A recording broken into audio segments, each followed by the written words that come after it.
I'm Wyatt Cash with Scoop News Group, and we're here at FedScoop's ITModTalks with Phil McQuity, Field CTO, U.S. Federal at BigID. Phil, welcome to the program, and thanks for joining us.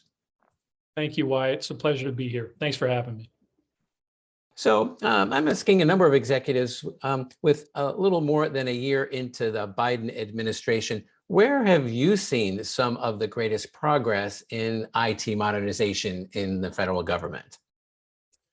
Great. Well, I'd say certainly we've seen incremental improvements across the board, but I'd mention a couple of specific areas where I think progress is most evident. And the first is data center optimization. We're seeing a lot of the legacy compute environments get refreshed with more performance systems that have faster, cheaper memory. We're seeing network infrastructure like routers and switches get renewed as well, just to accommodate greater scale and more robust networking. I think these sort of basically hardware infrastructure uplifts are really key, an essential step to IT modernization.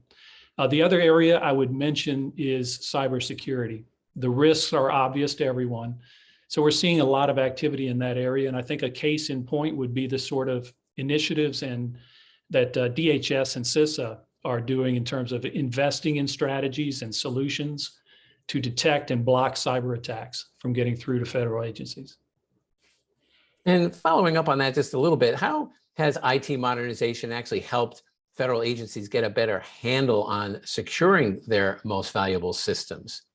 Yeah, that's a really broad topic.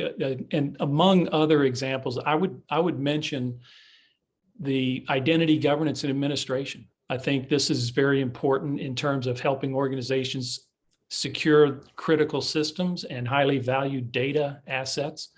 These solutions in IGA automate the tedious task of assigning and removing access to critical data assets across the organization. And when you consider all the life cycle events that come with the churn of employees, automating this and removing the element of human error is critical. Of course, to do this effectively, the organization has got to identify and discover its most highly valued data assets. They need to know where they are. Sounds pretty straightforward, but it's a really complex challenge. And I would mention that at BigID, we feel that knowing your data and achieving a certain level of data intelligence is a key to any modernization initiative. Absolutely. Well, shifting gears just a little, since the White House issued its executive order on customer experience, how are you seeing federal agencies taking steps to deliver better digital services to American citizens? That's great. I get this question quite a bit. I've actually got a little quote that I usually refer to, and it comes from the executive order. The executive order was signed in December of 21. And it basically says, in recent years, the annual paperwork burden imposed by executive departments and agencies on the public has been in excess of 9 billion hours. And they actually refer in the executive order to this burden as a sort of tax, a time tax on the citizen. I mean, citizens could be doing other things. So that's what these agencies are focused on, making these interactions with the government more efficient and streamlined.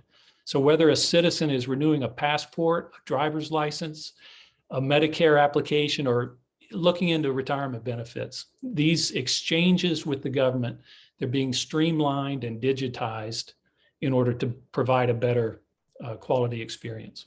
And then lastly, what across the federal IT landscape stands out to you as having the biggest potential or need for modernization in coming years? Another big question. I believe, Wyatt, that we're furthest behind across the board in terms of data intelligence. And just being able to discover, assess, and protect our most highly valued data assets is huge. It's a huge need across the board. It's clear that data is king. It's our most valued possession. It's what the bad actors are trying to steal. It's the whole reason we have IT security. So in a modern world, organizations should really be able to view their data through a variety of lenses, if you will, in order to measure how well their most highly data assets are being safeguarded. And just to close the response, at BigID, we see ourselves sitting at the crossroads of data privacy, data security, and data lifecycle governance. And so these are the three lenses we afford our customers. And these are the three lenses we're bringing to the federal market. So being able to peer through these lenses at your data allows our customers to more fully know their data, which is key, again, to any modernization effort. Well, Phil McQuity, thank you so much for joining us and sharing some of your insights on IT modernization. Thank you, Wyatt. Appreciate the time. And look for more of our coverage on IT modernization on fedscoop.com. Thanks for being with us.